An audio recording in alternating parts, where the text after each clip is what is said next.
Have you ever wondered why so many men seem unable to stop chasing the next thing?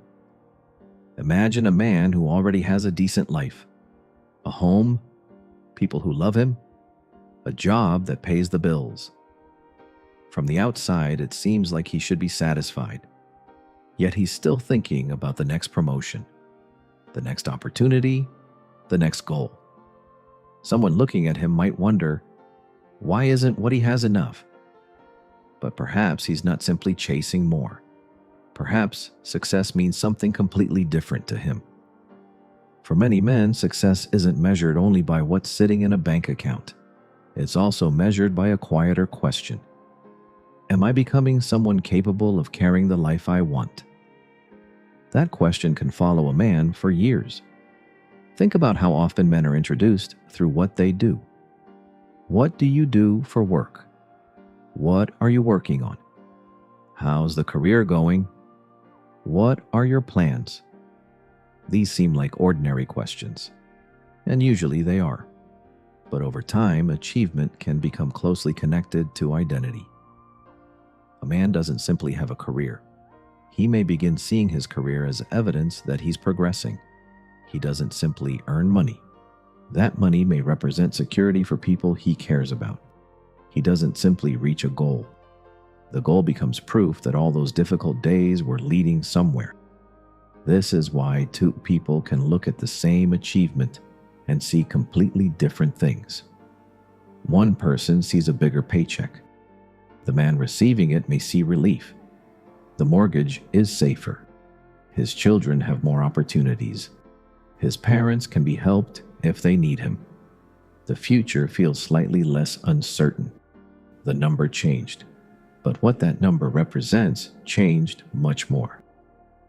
Imagine another man staying late at work. The office is nearly empty. His computer is still glowing. Someone might look at him and think, he really loves working. Maybe he does. But perhaps he's thinking about something else entirely. Maybe he remembers growing up watching his parents worry about money. Maybe he remembers being unable to afford things other children had. Maybe he once promised himself that his own family would never feel that uncertainty. From the outside, it looks like ambition. Inside, it might feel like protection. And that's an important difference. Of course, not every man measures his life through career or money. Success can mean building a business, raising good children, mastering a craft, creating something, becoming dependable, teaching, leading, building a peaceful home, or simply becoming better than the man he was yesterday. The destination changes, but the desire underneath it can be surprisingly similar. To be useful, to be capable, to know that his presence makes something better. There is a particular satisfaction that comes from being needed. Imagine something breaks at home. A man spends an hour trying to repair it. He gets frustrated, tries again. Finally, it works. Nobody gives him an award. His life hasn't dramatically changed, yet he steps back and feels something. I handled it. It's a small moment, but it reveals something larger. Competence feels good. Being able to solve a problem feels good. Knowing that people can rely on you feels good. And success is often that feeling expanded across an entire life. But there is another side to ambition, the fear underneath it. Because the desire to succeed is sometimes accompanied by an equally powerful fear of failing. A man may look toward the future and quietly wonder, what happens if I don't become who I thought I would? What if everyone moves forward except me? What if the people depending on me discover I'm not enough? These aren't always thoughts he'll say aloud, but they can turn ambition into pressure. Suddenly resting feels like falling behind.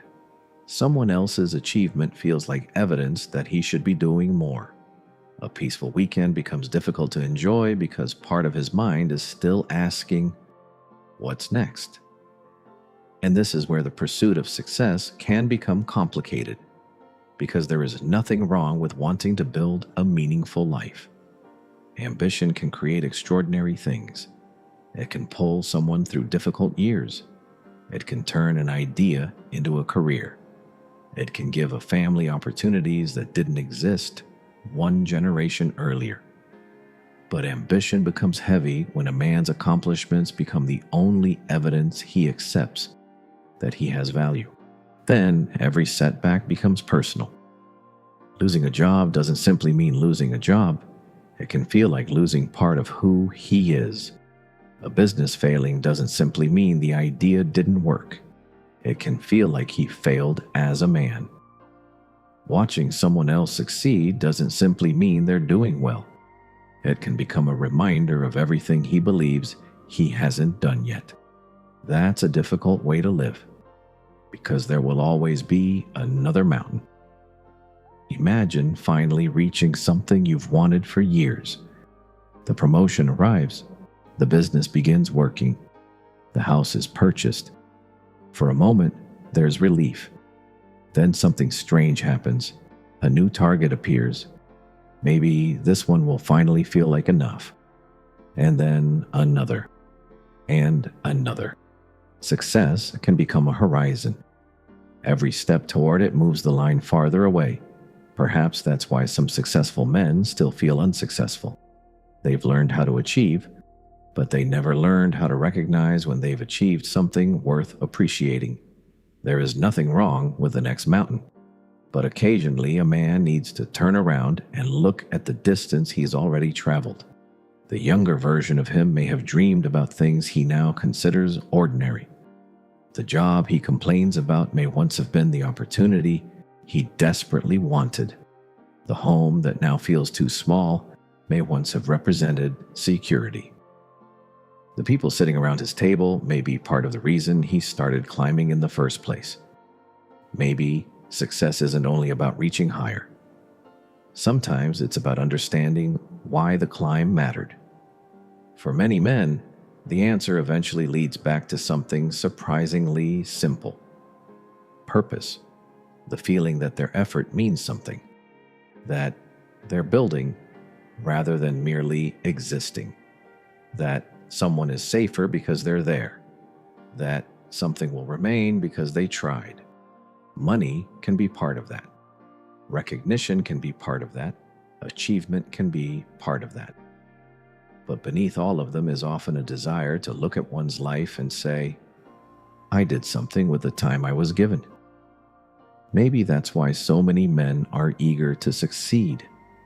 Not because they're incapable of being satisfied, not because every man wants power, wealth, or applause, and not because success looks the same to everyone. Sometimes the man chasing the next goal isn't really chasing the goal at all. He's chasing security. He's chasing competence. He's chasing purpose. He's chasing the feeling that the people he loves can depend on him. And sometimes he's chasing proof that he became the man he once hoped he could be. Perhaps the important question isn't why does he want more? Perhaps it's what does succeeding mean to him? Because once that answer is understood, the ambition often begins to make a little more sense. If today's conversation helped you see men from a different perspective, subscribe to ManSide, where every episode explores the side of men that the world rarely talks about. Until next time, keep seeking understanding.